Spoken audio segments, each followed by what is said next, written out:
Ici Croze, en direct de Tokyo. J'espère que vous avez passé une bonne semaine parce que nous ici, c'était pas terrible.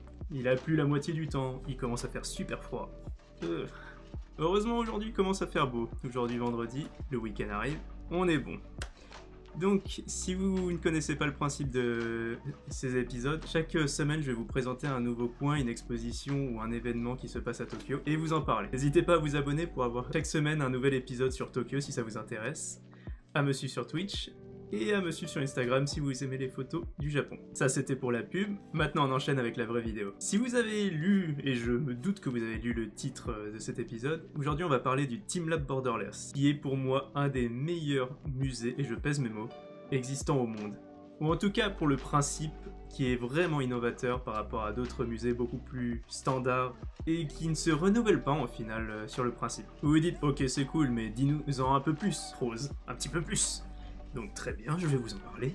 Le Teamlab Borderless est fait par le collectif Teamlab, qui est un groupe de mix visual designer, CG artistes, développeurs 3D et professionnels de l'animation, de la vidéo, de l'image, qui ont décidé de mêler leurs compétences pour créer un univers visuel unique sans frontières, d'où le nom Borderless. Il existe actuellement en vérité deux musées, un situé à Odaiba et celui situé à Toyosu, qui est un quartier un peu plus résidentiel. Aujourd'hui on va surtout s'attarder sur celui d'Odaiba qui est le plus grand et probablement le plus touristique. D'une par sa taille, deux par sa localisation, juste à côté de l'énorme Gundam Unicorn qui, je sais, a 2 cornes. Donc pourquoi unicorne?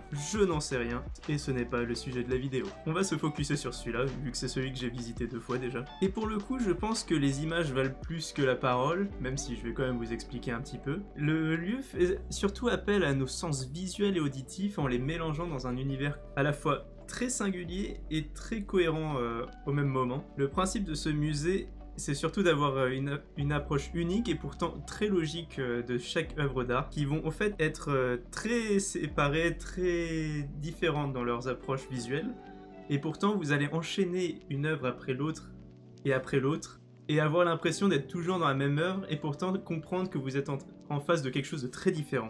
Et c'est ça toute la force du Teamlab Borderless, c'est un musée sans frontières. C'est-à-dire qu'une œuvre va se chevaucher sur une autre, et sur une autre, tout en gardant son côté unique. Le musée emploie toutes sortes de technologies innovantes en termes de lumière et de son, notamment avec des technologies de LED qui sur le papier peuvent être très basiques, mais qui en fait, avec un système complexe d'automatisation des lumières pour qu'elles sortent ensemble, vont créer des phénomènes visuels assez déroutants et assez impressionnants. Pareil, ils vont utiliser des néons, des animations 3D sur des formes polygonales et sur des formes 3D géométriques réelles, pour donner une illusion de mouvement sur des zones en 3D. C'est assez dur à expliquer et j'espère que le Croze du futur qui va encoder cette vidéo va trouver la bonne vidéo pour vous l'expliquer un petit peu, parce que c'est assez dur à expliquer en vérité.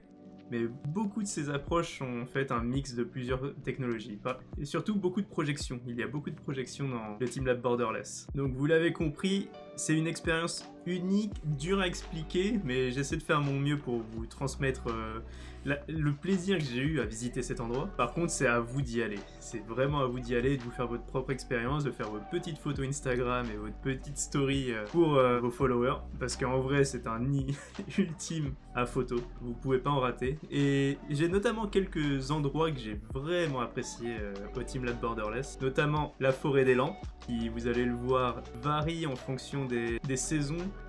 Et pour l'information, la couleur verte que vous pouvez sans doute voir dans ma vidéo ne sera plus là d'ici demain, 30 novembre, vu qu'ils vont enchaîner avec la saison hivernale, tout simplement, et vous aurez droit à un espèce de bleu un peu plus polaire glacial. Et j'aimerais bien voir ça, parce que c'est une toute autre ambiance que le vert.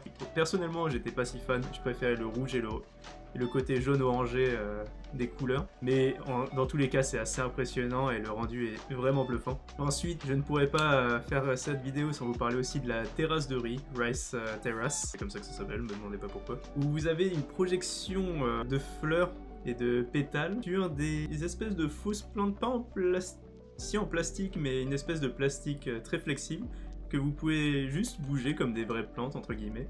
Et le rendu est très impressionnant et avec la projection vous voyez des animations bouger. C'est un peu comme ce que on peut voir en France sur les immeubles. Enfin, je crois que c'est des Lyonnais qui avaient créé ça, des projections sur les immeubles. C'est à peu près le même système qui est utilisé là sur des fausses plantes pour donner l'effet de floraison, de vent qui dégage les plantes à gauche à droite. C'est très impressionnant, c'est très beau. Et assez dur à retranscrire en vidéo malheureusement, mais c'est une expérience à vivre soi-même. Et également, j'ai adoré le Crystal World, qui est en fait des milliers de LED connectés les unes aux autres, qui vont donner des effets de vagues de lumière, qui peuvent elles-mêmes être activées par une application qu'on peut tous télécharger, et selon le nombre de demandes sur un type de mécanisme, ce mécanisme va apparaître en live. Par exemple, si une majorité des gens appuient sur l'application pour avoir la pluie, vous allez avoir un effet visuel de pluie dans toute la salle. Et c'est juste génial. D'ailleurs, la pluie est mon effet préféré. Soleil, tout ça, machin, c'est cool. La pluie, c'est tellement dingue. Cet effet de pluie qui descend et... Faut que vous alliez voir. C'est vraiment impressionnant.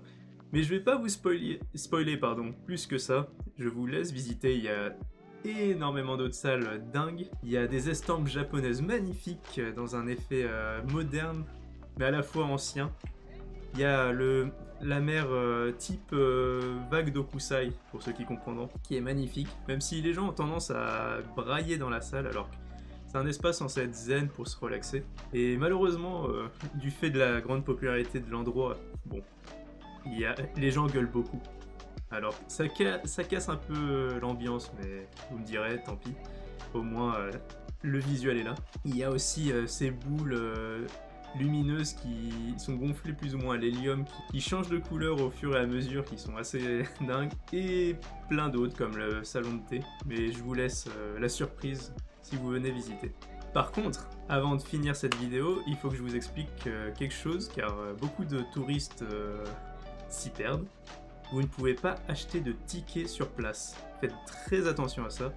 Je vous laisse un lien en description pour la page du site web, d'ailleurs je vous invite à visiter les différentes photos. Par ailleurs, ils partagent toutes les photos Instagram avec le hashtag TeamLabBorderless, donc je vous invite à regarder ce que les gens ont proposé.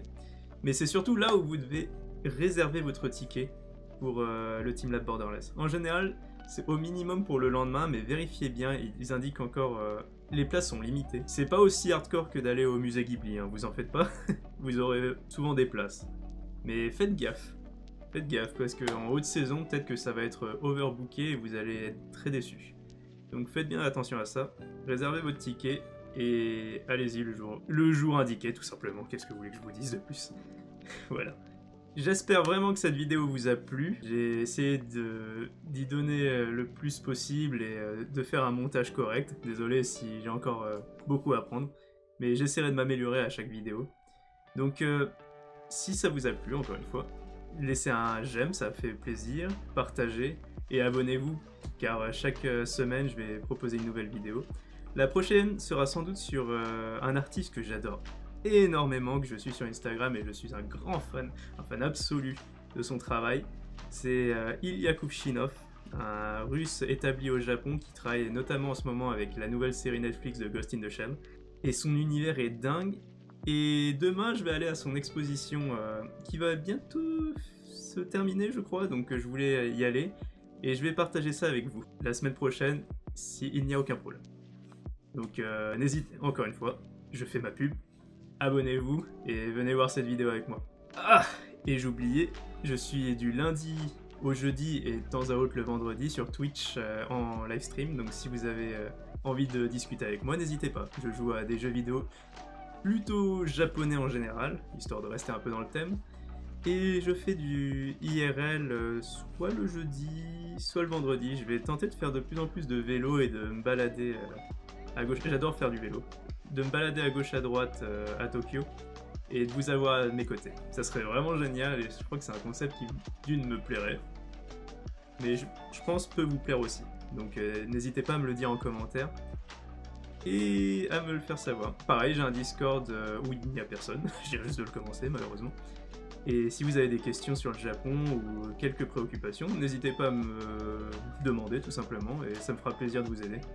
Après tout, je vis ici depuis 2015 et je commence à avoir un peu l'habitude. Je ne prétends pas tout savoir, mais si je peux vous aider, ça sera avec plaisir. Allez, à bientôt!